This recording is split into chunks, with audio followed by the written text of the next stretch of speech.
Então eu não considero a liderança um cargo, eu considero liderança comprometimento.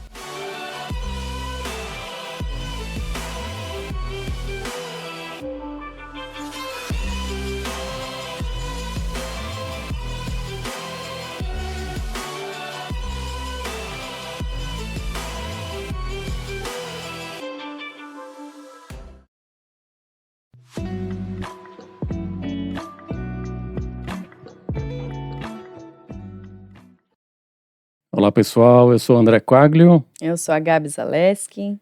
E sejam muito bem-vindos ao UnineCast, o podcast que transforma formação técnica em conteúdo muito amigável e de fácil acesso. Sempre humanizando. Claro, sempre humanizando o nosso convidado, o nosso conteúdo, nossa audiência. As empresas. É isso aí. É isso aí, gente. E no episódio de hoje, número 52, vamos falar sobre inteligência emocional. Você percebeu que tem ficado muito em evidência esse tema, né? Eu acho que as pessoas estão preparadas e buscando por isso, né? Por um autoconhecimento, controle das emoções. Eu acho que isso é fundamental.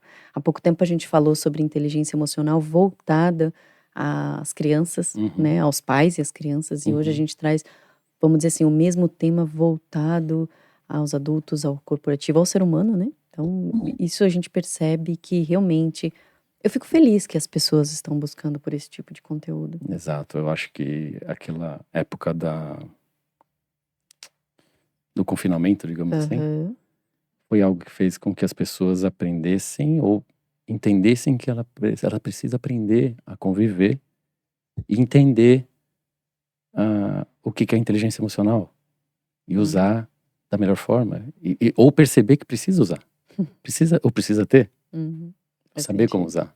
Isso é muito importante. Então a gente está aproveitando aqui e trazendo especialistas nessa área, porque a gente sabe que isso contribui muito com a audiência e a gente aprende aqui também bastante, Sem né? dúvida, nossa. Então vamos lá.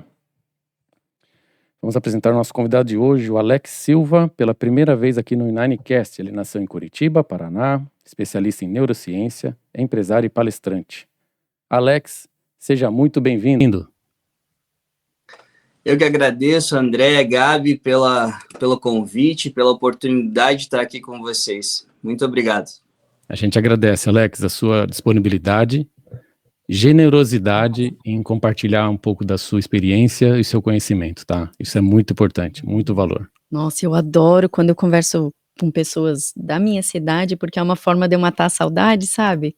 A gente já está há 7 anos aqui nos Estados Unidos e quando eu falo com um pouquinho com o pessoal do sul, de Santa Catarina, principalmente de Curitiba, que a gente morou lá, né, os últimos anos antes de vir para cá, Curitiba é uma cidade maravilhosa.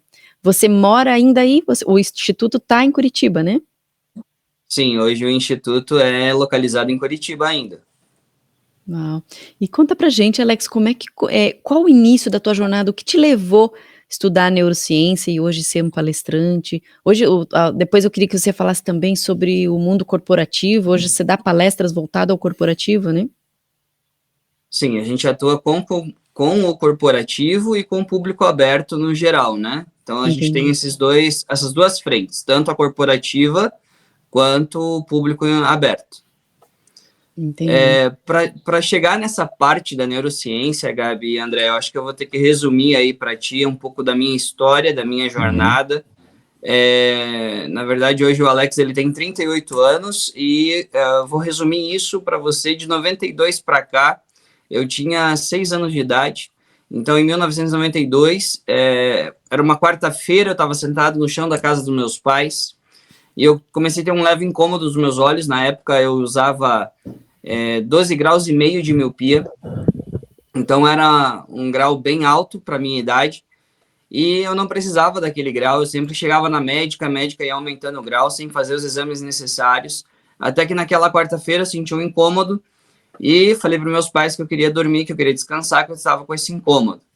Quando eu acordei no dia seguinte, eu apoiei no cotovelo, olhei na janela, o sol bonito, e aí eu peço para os meus pais para que eu levantasse, porque eu queria assistir a Xuxa. Eu brinco que desde pequeno eu gostava de ver as coisas bonitas da vida, eu gostava de ver as paquitas. E aí, nesse momento que eu fico em pé, as cortinas se fecham e eu começo a ver tudo preto. E aí eu falo para meus pais, eu não estou vendo, liga a TV que eu quero ver a Xuxa. Quando ele liga a TV, eu falo, a Xuxa tá preta. Nesse momento, meu pai infarta, ele vai para um hospital, eu vou para outro com a minha mãe. Durante 2 meses, eu passei por 4 cirurgias intensas, de 8 horas a 9 horas de mesa de cirurgia. E aí eu recupero uma parte da minha visão e começa um processo muito longo de voltar à escola para me realfabetizar. Na época eu já era alfabetizado, então eu precisei me passar por esse processo de realfabetização. E aí, junto disso, eu consegui entrar para uma escola particular aqui em Curitiba, como bolsista. Minha família sempre foi uma família muito pobre, vinda do interior do Paraná. Uhum. E aí, ali, junto dessa escola, eu entrei para o esporte paralímpico, onde era para só me reabilitar, ser uma readaptação para poder andar sozinho, ter mobilidade, aquela coisa toda. Essa brincadeira virou profissão. Eu cheguei à seleção brasileira com 16 anos, com 18, eu acabei me machucando na Grécia, em Atenas. E aí, quando eu me machuquei em Atenas, eu volto para o Brasil, faço fisioterapia e tudo, mas decido largar o esporte. Cabeça de menino, achei que a lesão não fazia parte do processo, abandono aquilo e vou fazer faculdade. Na época, uma faculdade reconhecida como de vagabundo ou de drogado, educação física. Não tinha reconhecimento profissional.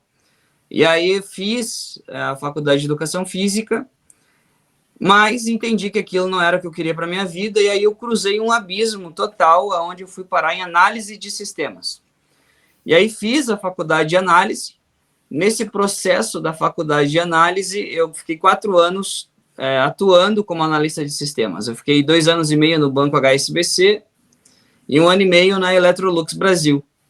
Uhum. Isso, 2010, eu decido pedir a minha demissão do Banco HSBC. Eu não queria ficar fechado dentro daquelas 4 paredes, fazendo programações, e fizemos um acordo e eu saio do banco. E aí, nesse processo de sair do banco, eu voltei para o esporte, o mundo que eu falo, um mundo masoquista, do handball de cegos. Literalmente, você não vê da onde a bola vem, você só sente a pancada. Então, eu fiquei 3 anos a mais no handball, de 2010 a 2013.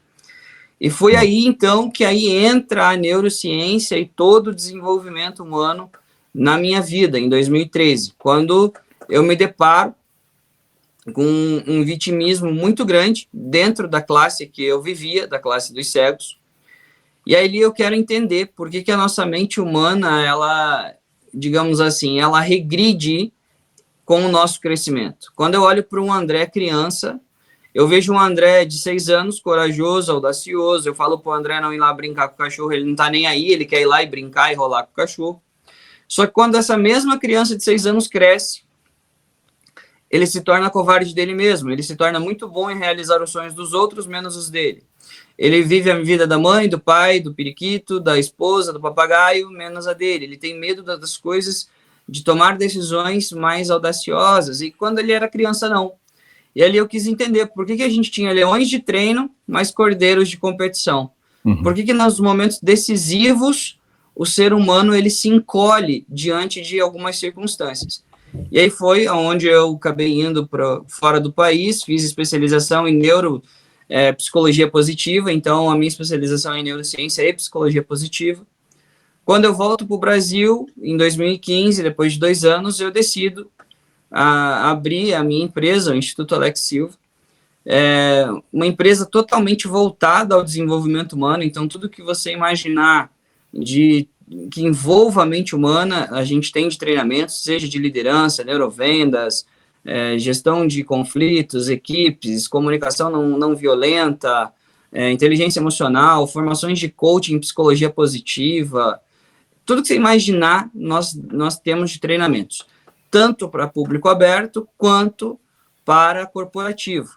Então, nesses 9 anos de empresa, a gente já atendeu algumas multinacionais, como Renault, Bradesco, Nissan, o grupo ThyssenKrupp. A NET é uma empresa alemã que faz bombas, uma empresa aí que está mundialmente, tem 50 mil funcionários. Então, nós já atendemos algumas grandes empresas, como também já temos mais de 60 mil vidas impactadas por cursos, treinamentos ou consultorias particulares comigo. Acho que esse é um pouquinho do Alex, André. Uau! Um pouquinho. Alex, deixa eu voltar aqui um pouquinho. Então, quando você sai do Brasil, quando você saiu do Brasil e foi fazer uma especialização fora, foi no Canadá, isso? Isso. Quanto tempo você ficou aqui? 2 anos. Ficou 2 anos. E o que te levou a voltar para o Brasil? Foi pensando no idioma, na cultura, ou que você queria voltar para casa mesmo? Meus pais. Os meus pais me fizeram voltar, porque eu fui criado pelos meus avós. E aí eu tive o desejo de voltar e ficar próximo deles enquanto eles estiverem em vida. Legal. Mas se não fosse isso, eu não teria voltado para o Brasil naquele momento. Uhum.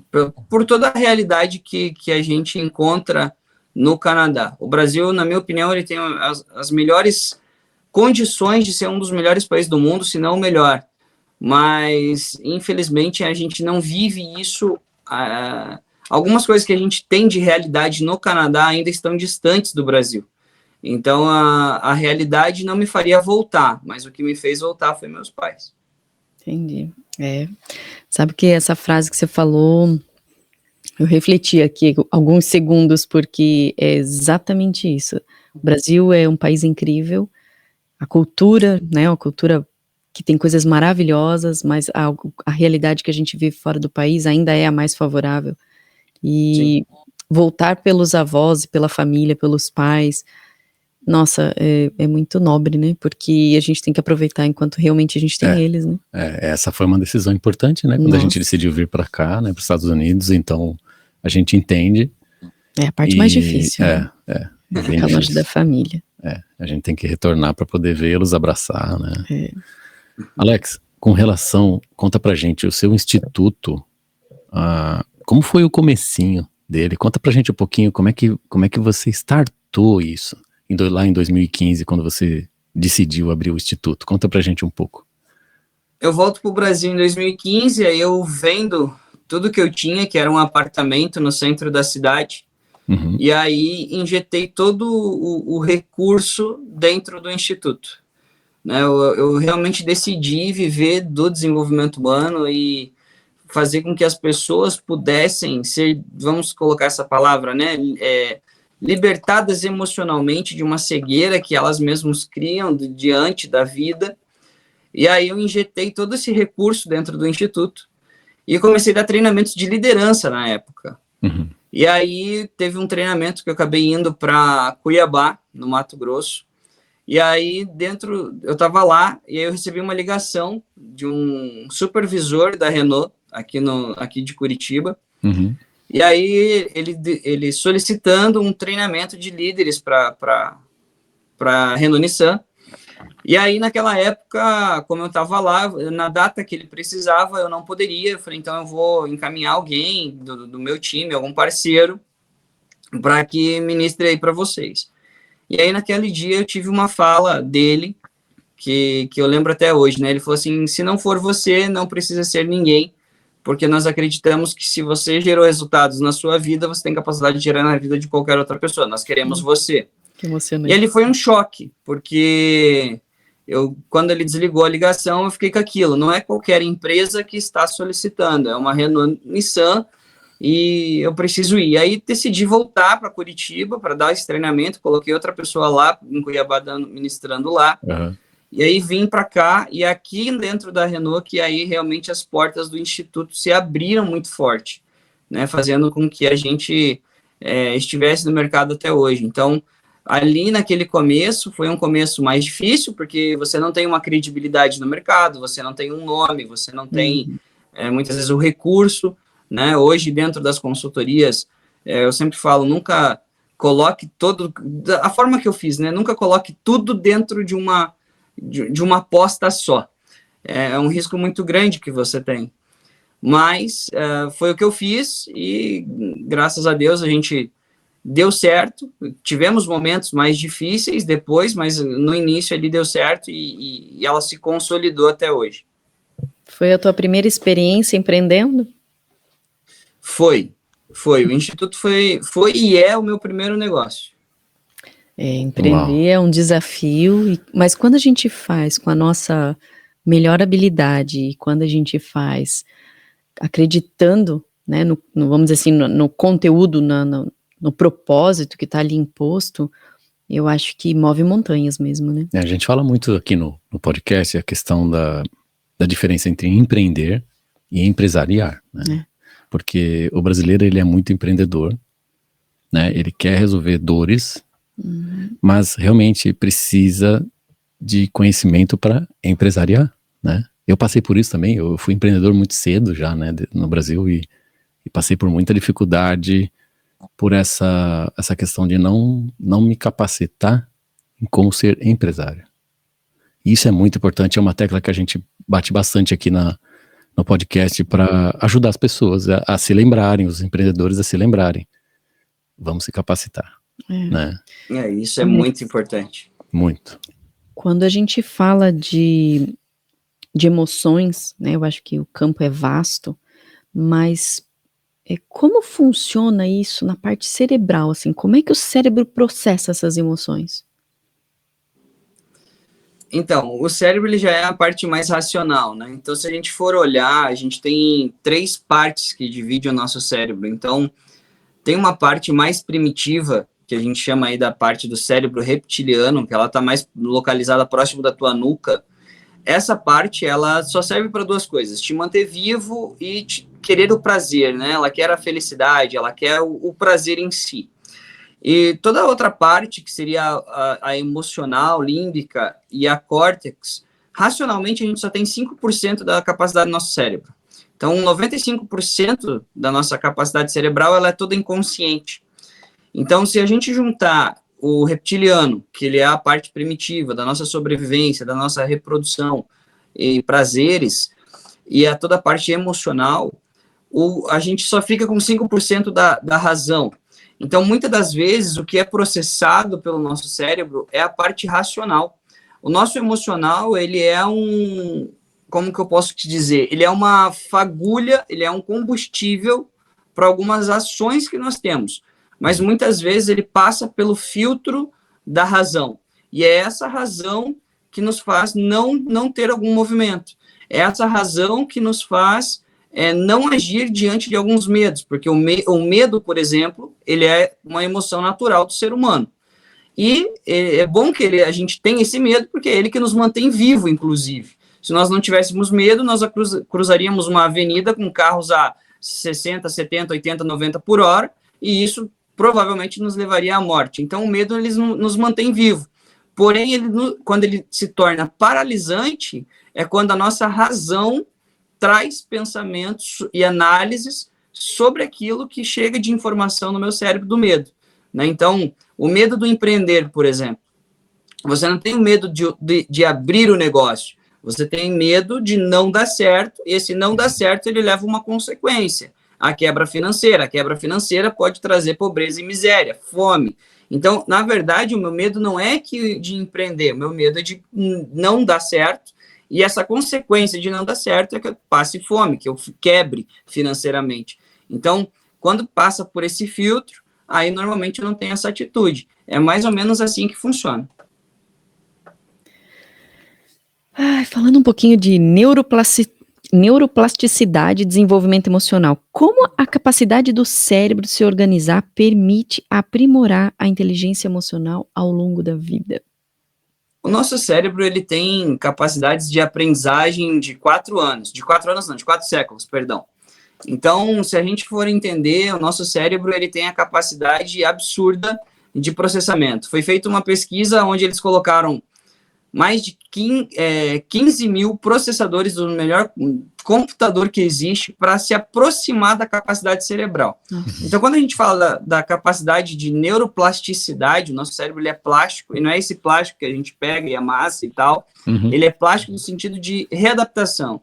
Então, no caso, eu que perdi a visão dormindo, o meu cérebro ele cria sinapses neurais para que supra a falta da visão, e aí isso faz com que aguce outros sentidos. Por exemplo, teve um cliente nosso, alguns anos atrás, próximo da pandemia, ele teve um AVC isquêmico, e não sei se vocês sabem, mas o AVC isquêmico a gente tem 4 horas para reverter isso via medicina. Caso passe dessas 4 horas, o paciente pode ter sequelas.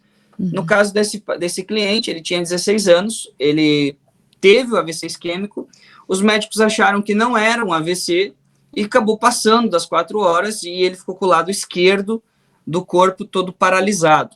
O nosso cérebro ele trabalha em X, então o lado direito do meu cérebro movimenta meu lado esquerdo, e o lado esquerdo do meu cérebro movimenta meu lado direito.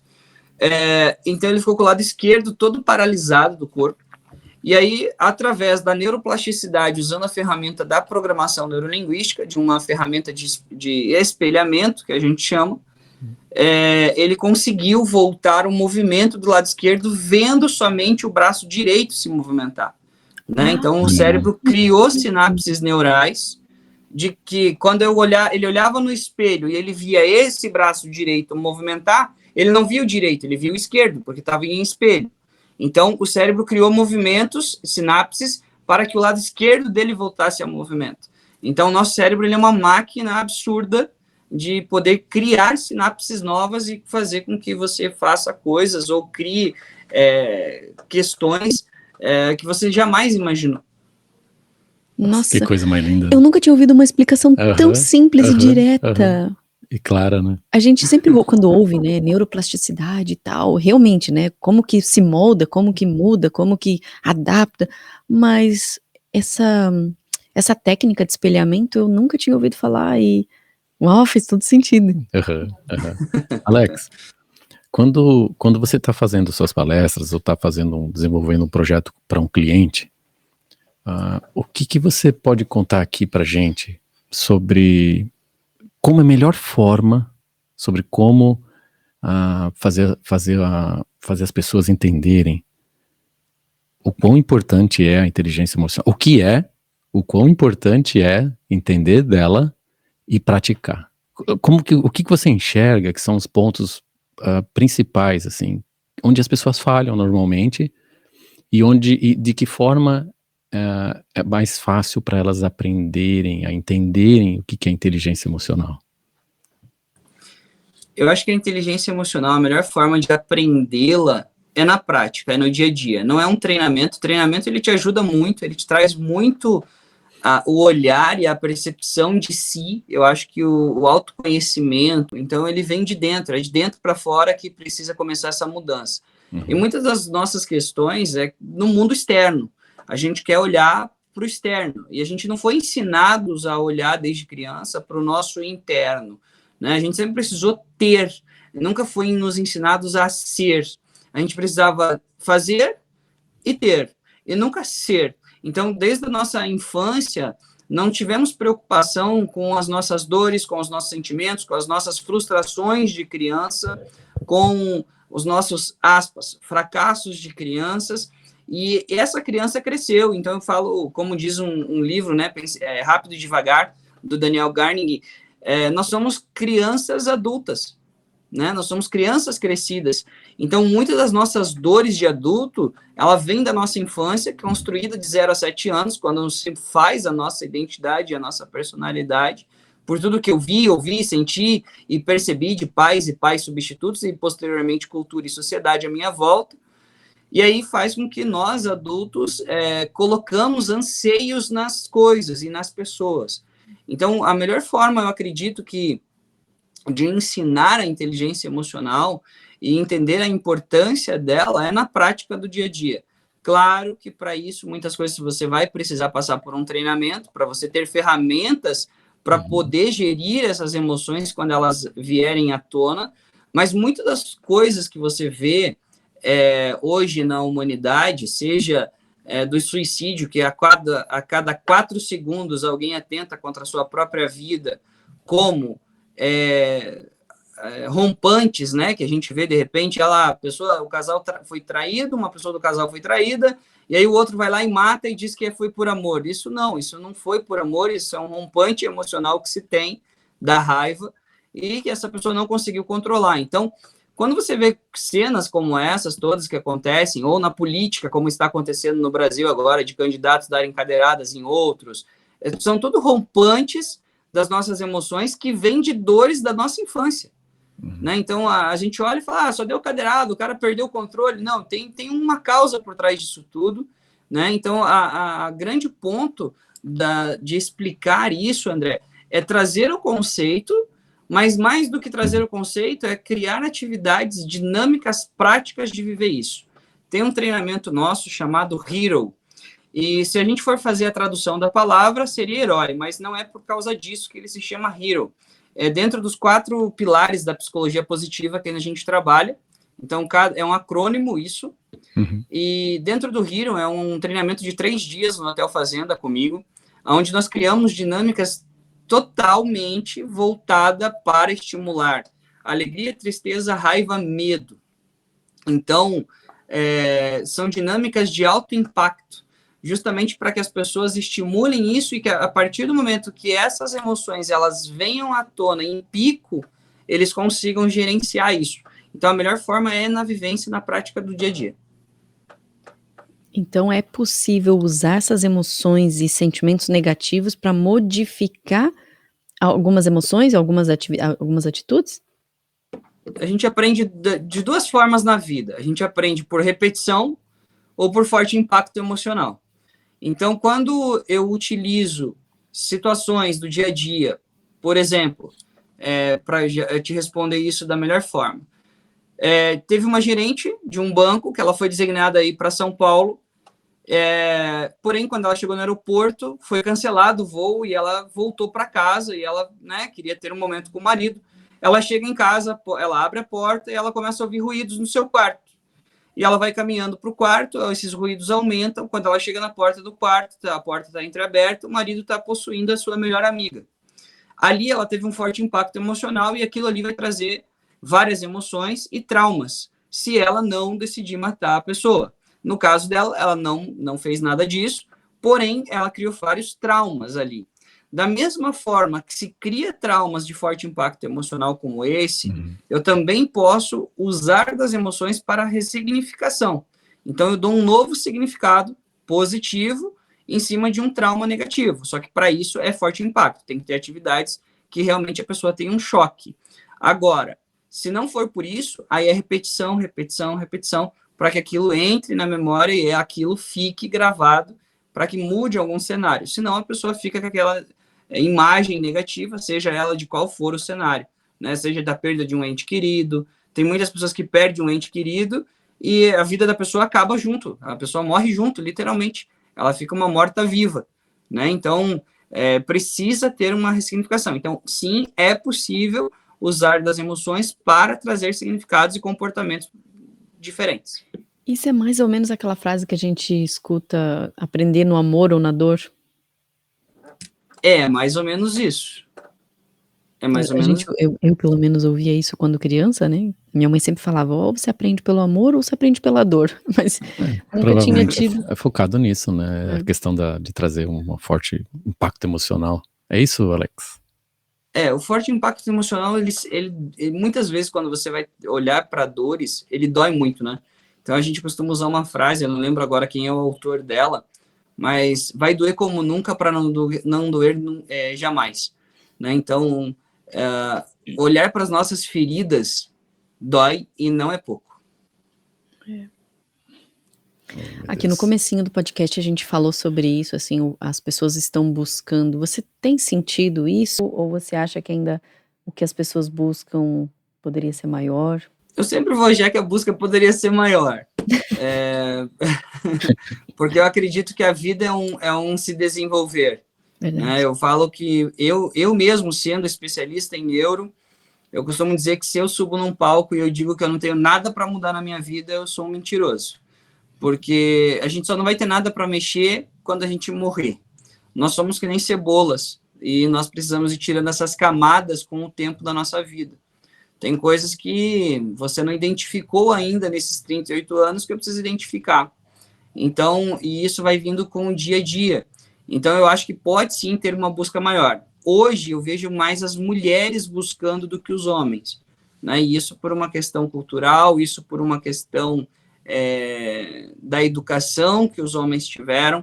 Então, o homem ainda ele tem uma energia de busca muito grande, e esse buscar, essa energia de busca é de sucesso, é de renome, é de status, e aí muitas vezes ele não olha para as emoções dele e isso vai ficando de lado, tanto que a maior parte das pessoas que se suicidam são homens.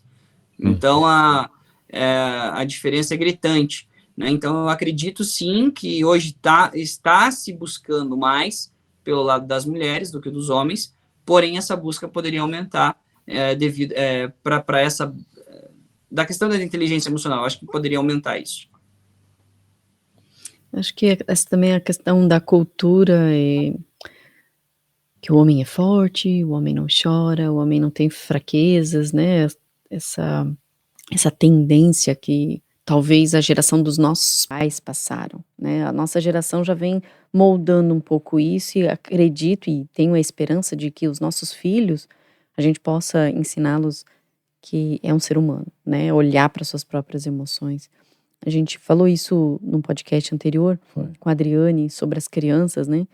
Mas o Alex trouxe um ponto essencial, assim, a nossa criança hoje cresceu e a gente não soube e não aprendeu isso, né, Alex? Eu acho que vem muito disso também. A gente não foi ensinado a controlar as emoções, a gente não foi ensinado a usar dos nossos traumas para que a gente pudesse evoluir, aprender e olhar para dentro, né? Entender como é que a gente funciona aqui dentro. Então, acho que é por isso também que talvez, como adulto, a gente tenha um pouco mais de dificuldade. Sim, os homens têm essa dificuldade, mas eu tenho percebido que tá ficando, vamos dizer assim, tá ficando um pouco mais fácil, né, amor? Você, como homem, você Então, tem uma visão diferente, né? eu vou ter que falar um pouquinho sobre isso, contar um pouquinho da minha história nessa parte. Que quando o Alex falou aquilo sobre a questão dos homens, né? Os homens estão mais em busca, eles são mais buscadores, então eles estão em busca do sucesso, em busca da realização profissional, digamos assim, dos cargos e crescer de cargo e tal, e esquecem de olhar para dentro, né? E fica aquela casca, só a parte de fora da cebola, e depois, às vezes tá lá aposentado, já tá bem mais velho e esqueceu de tudo isso. E aí eu fiquei fazendo um paralelo com a minha vida um pouco. Foi muito massa o que ele falou ali. Eu realmente já sou um pouco diferente já desde o início, né? Eu já sou um maluquinho da família, né? Mas eu percebi que quando eu realmente saí dessa busca, digamos, maluca, foi quando eu consegui interiorizar mais. Que foi quando a gente veio para os Estados Unidos.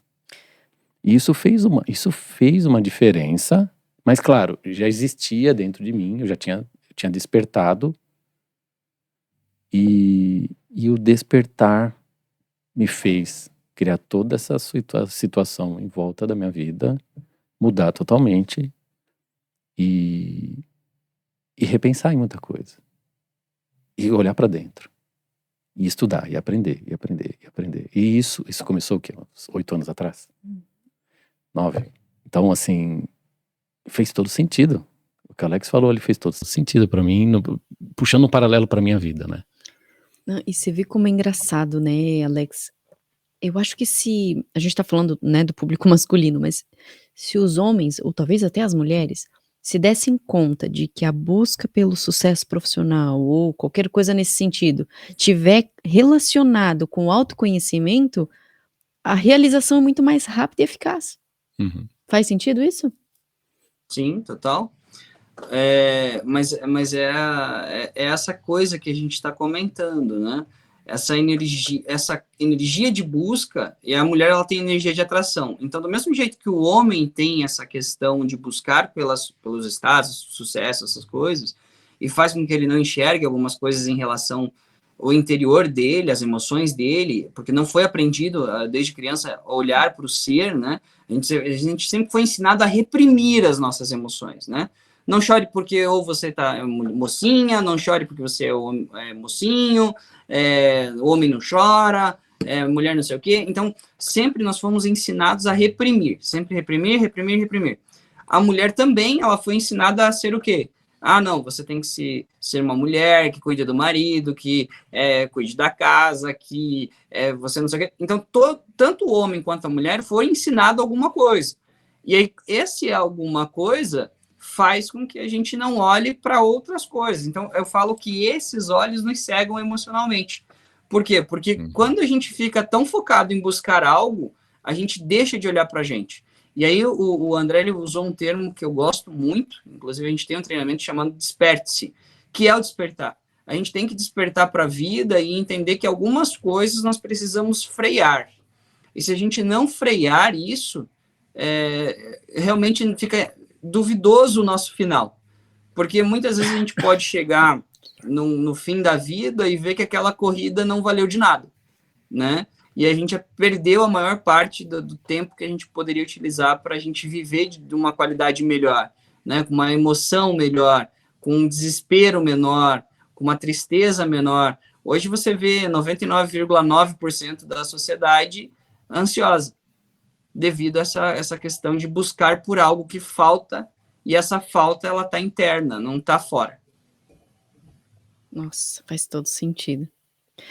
Hoje você tem disponível, por exemplo, se as pessoas que estão nos ouvindo têm interesse em participar desses treinamentos, desses cursos, dessas vivências que você disponibiliza, tem algum curso em aberto? Como é que tá? Como é que funciona isso, Alex? Gabi, a gente está com o Desperte, inclusive, aberto agora para dia 26 e 27, é uma edição em Curitiba, é a última edição desse ano, de 2024, no estado do Paraná. Então, nós temos essa em aberto, 2 dias de treinamento, das 8h30 às 21h, então é um treinamento de, vamos dizer assim, semi-imersivo, né? A pessoa volta para casa, ela não dorme no local, mas 2 dias de alto impacto do começo ao fim. Então é presencial. Então, presencial, isso é presencial. 26 e 27 de outubro? 26 e 27 de outubro. Ok. Ah, que legal. Muito massa. Alex, tem uma pergunta aqui para você que eu achei interessantíssima. Eu quero, como você com experiência em liderança e inteligência emocional, o que você pode falar um pouquinho sobre liderança emocionalmente inteligente? Quando a gente fala de liderança, a gente precisa entender de habilidades e capacidades que esse líder vai ter. Porque a liderança, ela mais do que um cargo, a liderança, ela vem de uma palavra que eu gosto, que se chama comprometimento. Então, eu não considero a liderança um cargo. Eu considero liderança comprometimento.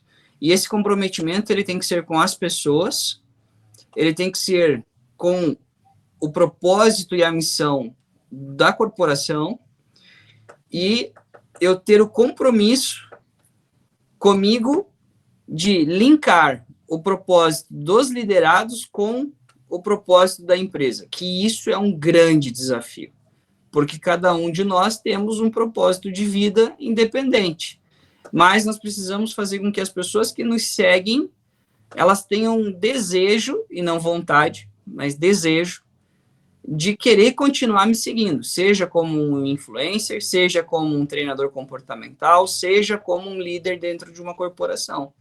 E o que vai despertar esse desejo é o meu comprometimento, e aí vem as outras habilidades. A minha forma de comunicar com essas pessoas, a minha forma, e aí eu entro nos 5 pilares exatamente da inteligência emocional, da empatia, do autocontrole, de saber ser confrontado nas minhas opiniões quando elas não são verdades para aquela pessoa que está ouvindo, mas sim para mim. Então, essa capacidade da escuta ativa, da empatia, de saber me relacionar com outras pessoas, essa capacidade de autocontrolar as minhas emoções e a minha capacidade de me conhecer para conhecer o outro, é que nós seremos uns líderes inteligentes emocionalmente. Para mim, ela é um conjunto de habilidades, André, mas ela está pautada totalmente nos 5 pilares da inteligência emocional. Que massa, né? A gente Faz todo sentido. A gente tem um convidado é um parceiro já nosso aqui, né? Que vem aí, acho que já fez uns 4 episódios, né? Um ao vivo, inclusive. O Anderson Bressan. E ele fala muito... Que é de Santa Catarina, né? Tá em Santa Catarina. E ele fala muito sobre liderança. E você foi comentando aqui, dando a sua explicação. E eu fui lembrando do Bressan e a equipe dele. Que é a forma como eu enxergo. Você vê que bacana, né? Eu não tô lá dentro vendo eles trabalhando, eu consegui enxergar, linkar com o que o Alex comentou, o Alex explicou, e o que o Bressan fala sobre liderança e os desafios que ele tem na própria equipe, né? Dentro da companhia. Dentro da companhia, no mundo corporativo, uma empresa gigantesca, né? Multinacional também. Isso é muito bacana e a gente vê o quão útil é esse trabalho que eles fazem. É importantíssimo. Nossa. Até para quem tem os gestores, né, das empresas perceberem o quanto é importante trazer esse tipo de conteúdo para a própria equipe, né? Trazer essas habilidades, porque nesse mercado, a gente está falando do mercado fora, mas nesse mercado corporativo, né, nesse nicho corporativo, é direto, né? A ligação é direta com a própria produtividade, né? Os resultados Total. finais. Relações interpessoais, isso não é só em casa, é no trabalho. Você sabendo lidar em casa, te ajuda a lidar no trabalho, e ainda com trabalhos dessa forma, a gente vai fazer, lembra? CNPJs CNPJs são formados por CPFs, então a gente não pode esquecer de ajudar o CPF. Verdade. Muito massa. Alex, falando dos 5 pilares, que eu achei aquilo incrível, eu queria puxar uma mensagem. O que você pode deixar para quem está nos ouvindo hoje? O que você pode deixar como uma mensagem, algumas dicas, alguma coisa para melhorar os próximos dias, vamos dizer assim? Eu acho que, assim, Gabi, mensagem, eu acho que fica difícil. Eu vou falar uma história rápida e eu acho que eu consigo colocar essa mensagem no final. Eu conheci um cara, ele foi meu sensei de jiu-jitsu por muitos anos. E ele falava uma frase para mim, que eu levo para minha vida, que é: enquanto há vida, há jeito de mudar. Em 2018, eu já era treinador comportamental, eu já estava treinando pessoas, eu já tinha aí alguns anos de carreira. Dia 7 de dezembro, me deu vontade de ligar para ele, já fazia algum tempo que eu não falava com esse sensei, mas eu olhei no relógio, era 00:07, estava muito tarde, falei, eu não vou ligar para ele. E eu não liguei. Passou a noite, passou o dia pela manhã, passou o almoço, às 15 horas da tarde eu recebo uma ligação de um amigo chamado Cadu, e ele fala, Alex, tá tudo bem? Eu falei, tudo bem, Cadu, e você? Ele falou, cara, eu tô te ligando para te dar uma notícia. O Karan se suicidou essa madrugada, no caibro da garagem da casa dele. O Karan era o meu sensei. E aí, naquele momento, eu senti muita dor, porque eu não sabia o que poderia ter acontecido se eu ligasse para ele. Não estou dizendo que a minha ligação pudesse salvar a vida dele, mas talvez eu pudesse ter ajudado. Só que eu não fiz a ligação, eu não fiz aquilo que o meu coração pediu, eu não segui a minha vontade. E aí uma das coisas que eu venho falando hoje, nos últimos tempos, é qual Karan que você está perdendo? Qual Karan que você está deixando ir embora? Por uma falta de uma ligação, por uma falta de pedir de perdão, por um perdoar que você não deu, por uma vontade que você não faz. Às vezes você tem o desejo de fazer algo e você não faz. Qual Karan que você está perdendo?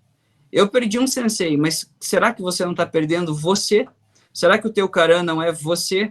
Então, acho que uma das maiores mensagens que eu poderia passar hoje, Gabi, é de você não se perder de você, de você não perder mais nenhum Karan na tua vida, seja você, seja teu pai, tua mãe, seja um amigo, seja um colega, você realmente olhar para você e ter essa transformação de dentro para fora e aproveitar a vida enquanto ela é vida, porque ela passa rápido.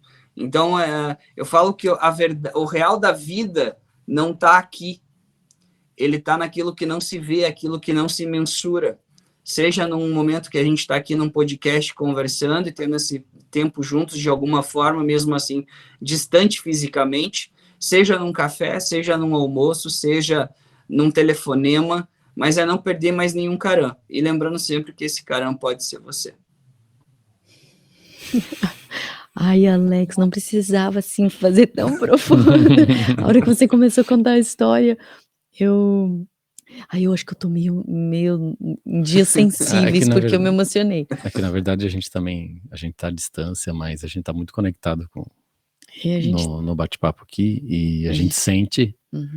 A gente tem feito bastante isso, Alex, a questão de sentir o coração, né? O que sente no coração é realmente muito forte, né? Sim. E a gente tem que dar mais ouvido a ele, né? Tem que atender um pouquinho mais ele. E lembrando todo dia que a gente acorda, lembrar que a gente tem que atender ele. Não desconfiar disso. A gente está começando um projeto, Alex, que vem muito disso, sobre a questão da mensagem do coração. Que é a gente vai trabalhar num projeto baseado naquele livro, 5 Linguagens do Amor. E aí legal. a gente vai até criar uma série aqui no podcast sobre isso, né? Legal. E isso me lembra exatamente essa questão do coração, da inteligência emocional, juntando tudo isso. E para nos ajudar a entender e compreender mais as pessoas ao nosso redor, no âmbito familiar, profissional, todos. Então, é bacana enxergar, tá tudo ligado, né? Tá tudo ligado isso, e cada pessoa que tá atuando num projeto desse, procurando despertar as pessoas a se conhecerem melhor e a conhecerem melhor aquele que tá do teu lado, é muito gratificante, é emocionante, né? Porque junto com isso a gente vai também melhorando como pessoa, né? Como pai, mãe, filho, filha, né? Amigo, né? Marido, esposa, e aí eu acho que essa é uma das formas de fazer o mundo melhor, não é mudar o mundo, o externo, né? Mudar o mundo da nossa casa, né, Alex? Dentro do nosso ambiente, dos nossos amigos, de onde a gente pode realmente fazer um impacto. E aí cada pessoa fazendo isso vai ajudando e vai realmente transformando. Eu acho que o que leva a gente não ouvir o coração, né, é aquela vozinha que fica na nossa mente dizendo: não, mas agora é tarde para ligar, não, mas deixa para amanhã, não, mas eu acho que você não vai conseguir fazer isso. É o reptiliano. Então eu acho que nesse momento que as pessoas devem dizer: não, mas o que eu tô sentindo de verdade, assim, o que mexe com a emoção na forma mais verdadeira, né? Ah, é isso mesmo. É isso aí. Né, Alex? Bom, eu queria deixar assim agora no finalzinho, eu queria trazer uma reflexão, Alex, a gente falou de você quando criança, né? Você contou a sua história, o que aconteceu com a sua visão nos 6 anos, mas eu queria ir mais profundo. Eu queria hoje trazer essa reflexão do Alex quando criança, aquele menino, com a experiência que você tem hoje. Se você tivesse sentado de frente com ele, um bate-papo, ou tomando um suco na tarde, e você pudesse conversar com esse menino, o que você falaria para ele de dica, de orientação ao longo da vida que ele ia seguir? O que você falaria para esse menino? Gabi, seria tantas coisas que eu falaria para ele, mas eu acho que a principal delas, que eu falaria para o Alex hoje, se ele tivesse, assim, criança na minha frente, primeiro para ele ousar mais e ser mais audacioso, porque com a perda da visão, o Alex foi muito podado. Então, como eu recuperei uma parte da visão, eu não podia correr, eu não podia fazer movimentos bruscos, porque se batesse a cabeça, podia perder. Só que toda essa poda, ela veio para a vida como um todo. Então, o Alex acabou se tornando uma pessoa muito mais conservadora, muito mais reservado, muito mais cauteloso. Então, eu diria para ele arriscar mais, ser mais ousado. Eu falaria para ele também em questão de segurança. Por quê? O Alex, ele vem de uma família onde o pai biológico queria que abortasse. Então, muitas das nossas inseguranças, não merecimentos e rejeição, ela vem desde o útero da nossa mãe, de 0 a 6 meses de vida. Então, o Alex, muitas vezes, ele também não arriscou por insegurança, por não conseguir tomar decisões. Ele pedia opinião, ele esperava o que o outro ia dizer. Então, eu também diria para o Alex hoje, ele ter mais essa confiança nele, para que ele fizesse uma história diferente, né? Porque eu, hoje adulto, eu levei muito tempo para entender isso. Eu levei 27 anos para entrar para o desenvolvimento humano e entender o que eu estou te falando hoje. Então, eu falaria para o Alex criança ele arriscar mais, ele ter mais segurança nele do que em algo ou em alguém. Até porque se isso for tirado dele, ele fica inseguro. Então, para que ele crescesse mais seguro em si. Eu acho que eram essas as duas coisas que eu falaria para o Alex hoje. Incrível. Você falou que com 27 anos você teve essa consciência, né? Eu levei 39. E nunca é tarde, sabe? Nunca é tarde pra gente descobrir as nossas vulnerabilidades, nunca é tarde pra gente descobrir onde a gente pode ser melhor. E principalmente, assim, o que a gente, consciente ou inconsciente, joga pra debaixo do tapete. Então, eu acho que o ponto é quando a gente está disposto a melhorar como ser humano, quando a gente está disposto a ir para o próximo nível da vida profissional ou da vida mesmo, acho que a gente remexer e cavocar essas feridas, elas são necessárias. Então, eu vou aproveitar essa mensagem linda que você, essa conversa bonita que você teve com sua criança e vou trazer para a reflexão para essas pessoas, assim, nunca é tarde. A gente sempre acha, tipo, nossa, eu nem acreditava que eu pensava desse jeito. Eu nem sabia que eu tinha essa crença que me limitava ao meu próximo nível. E eu acho que cada podcast que está passando por aqui, além da gente ter a oportunidade com a internet de levar esse tipo de informação para as pessoas, eu vou criar o hábito de trazer um papel, porque hoje você falou algumas coisas chave que eu gostaria de ter anotado na hora. Eu vou ter que reassistir. Então, acho que quem não teve a oportunidade de anotar, reassiste, porque foram pontos-chave, Alex, que se a gente refletir, for mais a fundo em algumas frases, claro, para mim, né, cada pessoa vai ter seu momento, a gente consegue desdobrar muita coisa que pode acontecer. Foi maravilhoso, eu também tive vários A gente tem que criar esse hábito insights. de trazer um caderninho com um papel. A gente fazia isso no começo. Sim. E aí, ao longo da experiência, a gente vai acabando se preocupando mais com a parte técnica, né? No bastidor, das câmeras, da gravação, do áudio, do vídeo, papapá. E a gente esquece de sentar aqui e aproveitar. Não, mas é isso, a gente aproveita aqui, a gente curte o momento. Nossa, foi assiste incrível. novamente. Foi incrível. E anota nesse momento. Aqui a gente se entrega como a gente tem feito e toca o barco. É verdade. Tá muito bom. A gente tem aprendido muito, Alex, também nesse projeto aqui, né? Incrível, que pra gente foi, eu costumo falar que a gente puxa um cabelinho e vem a peruca. Aí a gente puxou um cabelinho lá em final do ano passado, né? Quando a gente começou a desenhar o projeto. E a peruca já tá chegando. Alex, onde que o pessoal pode te encontrar? Deixa o @ do Instituto, o teu pessoal, se você quiser.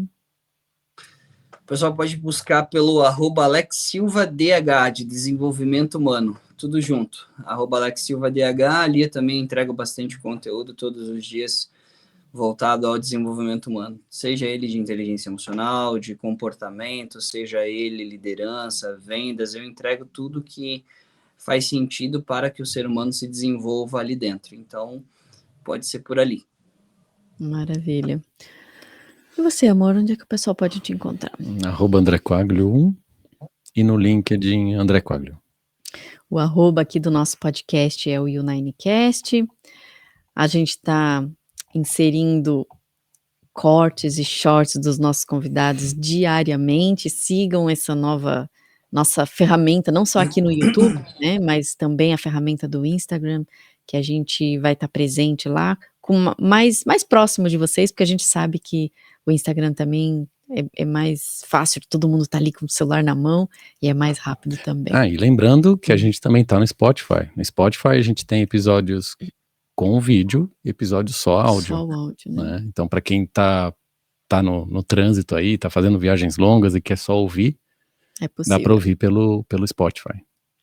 Maravilha, Alex, quero aproveitar e agradecer a sua participação aqui, deixar o canal aberto para quando você quiser voltar, trazer mais essa informação útil para as pessoas e desejar que todo mundo que está assistindo possa, de uma certa maneira, refletir o seu dia a dia, refletir suas atitudes, refletir aonde mais pode chegar. E quem tiver interesse, entre em contato, dá uma olhada no Instagram do Alex, eu já olhei, tem informação lá, ele já entrega conteúdo de maneira acessível e gratuita, e quem tiver interesse de subir para o próximo nível, olha, aproveite, a gente vai subir esse episódio, provavelmente até ainda essa semana, né, para o pessoal poder assistir e já aproveitar a vivência, o curso que ele está disponibilizando agora, 27 e 28, né? Repete pra gente, Alex, por favor. 26 e 27 de outubro. Opa, 26 e 27 de outubro. E esse foi mais um episódio do Ninecast, um episódio incrível, em que a gente tem o prazer e a honra de trazer para nossa audiência. É isso aí. Obrigado, Alex, pelo seu projeto, tá? Seu trabalho incrível, cara. Obrigada, pessoal. Agradeço, André, um beijo. Gabi. Até a próxima. Tchau, tchau, Alex. Até mais. Tchau. Tchau.